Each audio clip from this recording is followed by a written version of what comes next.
former Memphis Grizzly legend, Marcus Smart, was bought out by the Washington Wizards at the end of last week, over the weekend, and is now signing an offer with the Los Angeles Lakers. The Lakers and the Clippers are apparently collecting all the older players in the NBA. Is that we want them all that are not, in Washington anymore? Come to us. We like those older players out here. And so Marcus Smart is going out there for a career revitalization. Though I saw something over the weekend. It's like, basically, if you go to the Lakers, you're about to retire. Seeing Rajon Rondo there, and several others over the last few years. Marc Gasol. Last stop. Yep. Last stop, Marc Gasol. Last stop now for Marcus Smart? Question mark. Drew, does this move the needle at all for you on the Lakers? No, not particularly. I've always liked Marcus Smart. I was high on Marcus Smart even when he got traded away from the Grizzlies, because I just like what he's made of. But no, in the same vein, it doesn't make me feel anything anyways. I mean, the Lakers are old. They've got a LeBron James problem now. They do have Luka Doncic that plays for them. So they're going to be fine. It doesn't move the needle one way or the other for me, though. Edward gets it. The Lakers and Clippers are going to be playing for the A.A.R.P chip. Winner gets the best benefits and a free Sunday dinner at Piccadilly. So shout out to Edward. He gets it, man. But so they're the only team that has players that still eat at O'Charlie's. That's it. or Ryan's Buffet if they're still around. But I'll say, like, Marcus Smart came to us on a $20 million deal. It was an ugly deal. He signs a $5 million basically vet minimum with the Lakers because that's all they can afford around that LeBron and Luka contract. But Drew, like Wado says it here, like, I watched fat Marcus Smart for 2 seasons not even try in Memphis. And my favorite thing that came out of this over the weekend is the Real Sports app tweeted out, the Lakers are getting this question mark with a fire emoji, and it showed Marcus Smart with 37 points, 7 rebounds, 8 assists. But it was from January of 2020. So it's not like it's been any kind of recent event where he had a game like that. There's a game where he hit 7 threes against the Lakers previously. And it happens on occasion, but to expect that night in and night out at this point in Marcus Smart's career, I think is a pipe dream. And I'm like you, like, if anything, maybe it adds a win, but I don't think it's going to do anything in the long run for the Lakers' title hopes. I hope he has a resurgence. I've always loved Marcus Smart. He was injured in Memphis. It didn't work out. It was injured, and then it went squirrely. But it was the first thing to go squirrely in a long list of things that went squirrely. So we kind of hold him as like, oh, well, he wanted out. Well, it turns out everything went bad. It was just him first. And so I hope he has a resurgence. I hope he comes back in shape. I hope that he plays well. But just Marcus Smart, the player, even when he was a Grizzly, when he became a Grizzly, I still didn't think he was like the guy that takes you over the top or anything like that. No, and there were a ton of rumors about him and his family not want to be in Memphis, and that we can get into all that, but we're not. Because I'm not privy to that. Like, who knows what that actually was. But basically, Marcus Smart just didn't work out here in Memphis. He never was in great shape. He did fight through some injuries, but the back half of his time here, it just wasn't pretty. And so, again, like the Lakers' summer acquisitions are Jake LaRavia, DeAndre Ayton, and now Marcus Smart, and they were going to run them out because they're the Lakers as this great revamping of the lineup, getting a savvy vet in Marcus Smart, and DeAndre Ayton is going to care about basketball apparently, and Jake LaRavia is going to be able to stay 100% healthy and on the court and be a high-level contributor, and I just don't see it. And then not only that, but you've got LeBron who's creating some drama. Is he going to stay? Is he not? Shocker, I know. LeBron James creating locker room and media drama. And then Luka's got a contract hanging out there as well. Is he going to opt in? Is he going to opt out? I'll tell you this.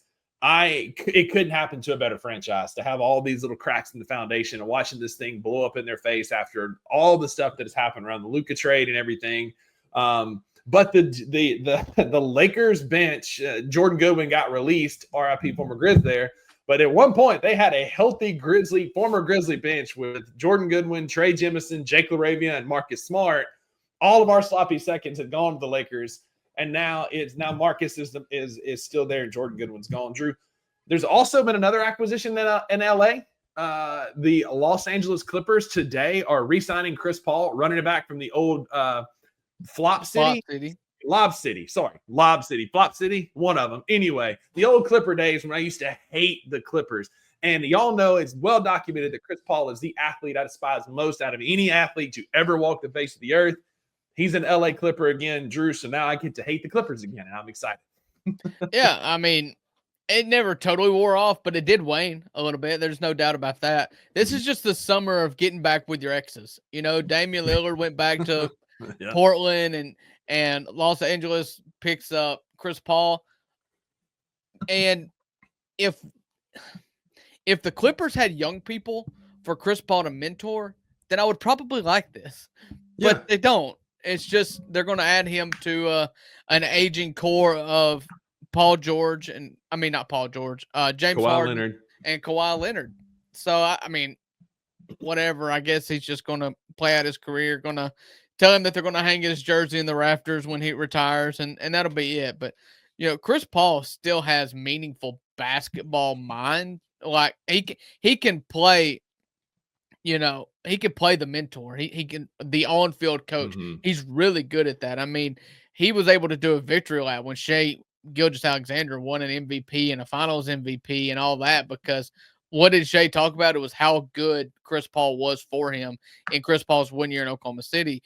Almost to the point where I was like, sure, bring him to Memphis. Like, if we can get peak Ja and only have to have 1 year of Chris Paul, it would have been worth it. I don't really know. That role is not what he's going to play back in Los Angeles for the Clippers. So I think it's just going to be like a 1 year kind of go out, retire, have your farewell tour like Kobe did.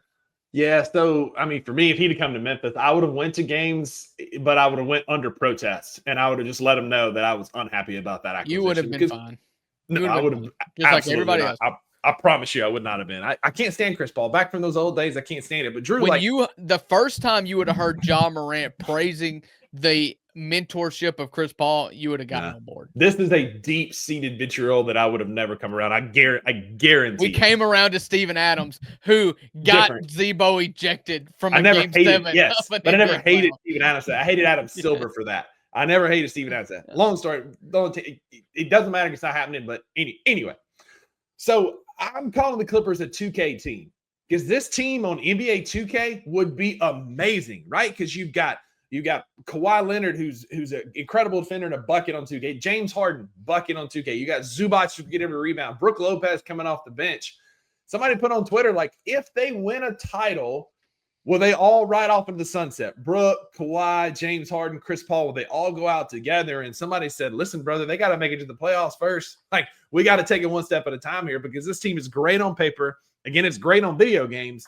But will they be able to play an entire season healthy is yet to be determined, right? We've seen Kawhi miss time with knee and foot injuries. James Harden's missing time here and there. And then he's just an absolute playoff potato. And so this team doesn't scare me. Like, yeah, they're going to be regular season good again. They'll probably finish at the 4th or 5th seed. But in here, Edward's right. 6 years ago, probably a championship contending team. But we've seen enough tape on James Harden in the playoffs. He just doesn't know how to win when it comes down time to actually play when the lights are the brightest. And so for me, it doesn't, like, they're probably going to be at most a 4th or 5th seed in the Western Conference and then get bounced in the first round. I'm going to tell you this. Once again, if they're healthy in the playoffs, I don't want any part of them. They are like Luka Doncic's Lakers teams and Mavericks teams and those Clippers teams. If they can slow us down, and it's rarely ever a competitive basketball game when we play those guys. I mean, they're physical. You could say you're not scared. That team will be good. They forced Denver to 7 games. I thought they should have won it. If Nikola Jokic and Aaron Gordon don't both have buzzer beaters in that series, the Clippers may be in the Western Conference Finals. Like, I'm buying them but also hedging, because we do know the injury history and we do know playoff James Harden is a book that has been written and it is like 18 volumes long. And that's why I'm not afraid of them. We get it, but those are men. Those are all men playing basketball. They play a much more physical style of basketball. Zubac eats us for lunch. Like, there's no two ways around that. Like, they're just very, very physical. But again, the playbook is there. Not all of them. I'll probably say maybe 65, 70% of them are going to be healthy by the time we get to the playoffs. And that's a whole different team. Yeah, like John Collins is great. Brook Lopez is great off the bench, but their backcourt, maybe not as deep after you get through Kawhi, now Chris Paul, James Harden. Like, what does that look like? I'm not buying this team to be a threat in the Western Conference.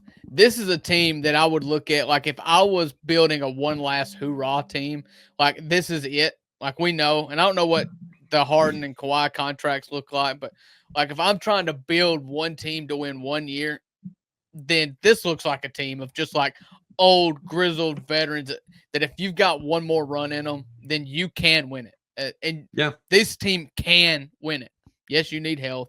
Yes, you need this, you need that. But you see how health derails even the youngest of teams. Like it wasn't the old guys that got hurt this playoffs. It was Jason Tatum and Tyrese Halliburton and Damian Lillard.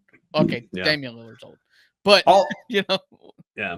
The last thing I'll say about it is there's a story out there. There's a moment out there where if we're calling Jemai Meshack our next Tony Allen, right? A guy that's just a stopper and a defender, where if he kicks Chris Paul in the face, Drew, I will be like, we'll forever cement him in Grizzle. Or we could go two times kicking Chris Paul in the face. Come on. I do hate Chris Paul. Like, don't hear what I'm not saying. Isn't that still your profile picture on Twitter? Is Tony Allen kicking him in the? Isn't that still your profile picture on Twitter? Is him? No, it's him sticking his tongue out at Steph Curry.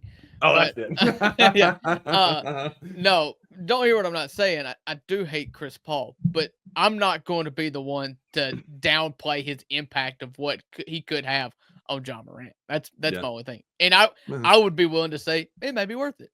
Yeah.